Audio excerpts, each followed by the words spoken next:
Hello বন্ধুরা, happy Holi. আর হোলির দিন বিকেলে কিছু ভালো স্ন্যাক্স হবে না তাই কখনো হয়? এই দেখো, আলুর পকোড়া বানানো হচ্ছে। আলু গ্রেট করা হয়ে গেছে, ধনেপাতা দিয়েছি, নুন, হলুদ, কাশ্মীরি রেড চিলি পাউডার, আর দেবো একটু চাট মশলা। এই যে, আর দিয়ে দিলাম একটু চাট মশলা। এবার এটাকে ভালো করে উল্টো পাল্টা করে ভালো করে মেখে নিতে হবে।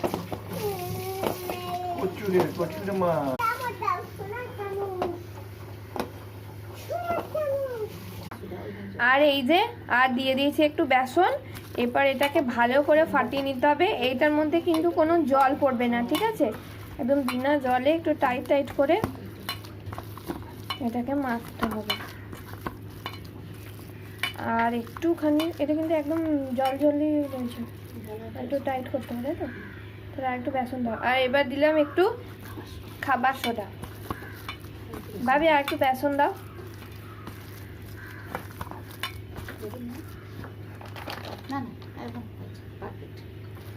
ঠিক আছে, এরপর গ্যাস জ্বালিয়ে কড়াই বসিয়ে দিলাম আর দিয়ে দেবো সাদা তেল।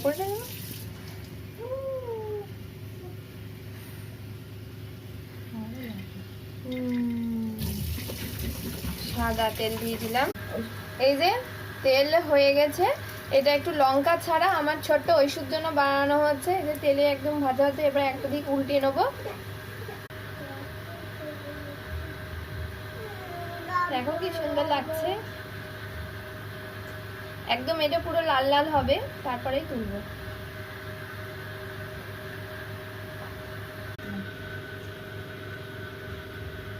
এই যে একবার তোলা হয়ে গেছে, ঐশুরটা তুলে দিয়েছি। এগুলো আমাদের লঙ্কা দেওয়া।